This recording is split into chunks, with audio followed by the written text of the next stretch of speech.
د کورنیو چارو وزارت سرپرست وزیر سراج الدین حقانی د البدر جومات د بنسټ ډبرې د کیښودو په مراسمو کې وویل چې د جوماتونو د ترمیم او رغونې په برخه کې د ولسونو سره هر راز همکارۍ ته تیار دی. نوموړي له ولسونو وغوښتل چې د عبادت ځایونو جوړونې او ساتنې ته د خاصه پاملرنه وکړي.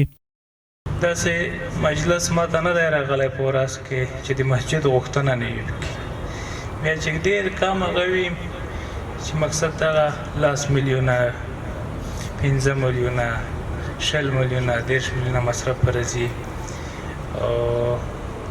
موږ هم دې رد کوو نه چې د خدای تعالی کور دی الله جل جلاله بیا آبادوي. دا امکانات موږ نه دي ورته سنجولي چې په دې به دومره مصرف راځي 100 میلیونه راځي 200 راځي 300 میلیونه راځي دا به زه ورته پوره کړم. په الله یقین وکړئ چې د صفر نه شروع کړي او خدای جل جلاله هغه سر ته رسولی وي. دغه جومات چې په جوړېدو سره به په یو وخت کې 2500 لمونځ کوونکي ځای وي. مسؤلین یې وایي د ذکر شوي جومات چې 10 میلیونه افغانۍ لګښت پرې راځي چارې به یې نږدې 6 میاشتې وخت ونیسي. تقریبا په دانې 10 میلیونه افغانۍ مصرف ورڅي نه پورته انشاءالله چې څومره وي هغه به هم سې کوو. دا مسجد به انشاءالله د 2.5 لمونځ کوونکو ضربیت هغه ولري وړتیا ولري.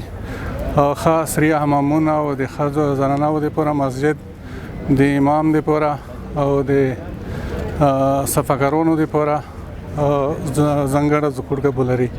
د خوست حج او اوقاف ریاست مسؤلین وایي چې په خوست کې 4000 لوی او وړه مسجدونه موجود دي چې د ځینو تخریب شوي جوماتونو د بیا ترمیم چارې روانې دي.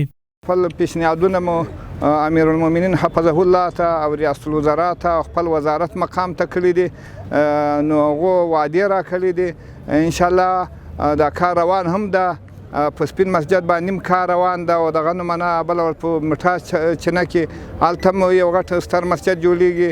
موږ په پلان کې لرو چې په ډېرو ځایو کې او د امیر المؤمنین حفظه الله په امر باندې په سرحداتو کې تقریبا 4-5 مساجد جوړیږي. د حج او اوقاف ریاست د معلوماتو له مخې خوست کې د مسجدونو په جوړولو کې د تجارانو او ولسي خلکو لیوالتیا زیاته ده. هیله دې نه وي چې دا مهال په خوست کې د 3 لویو جوماتونو چارې روانې دي چې له جملې د سپین جومات، نورالقرآن او البدر مسجدونه دي.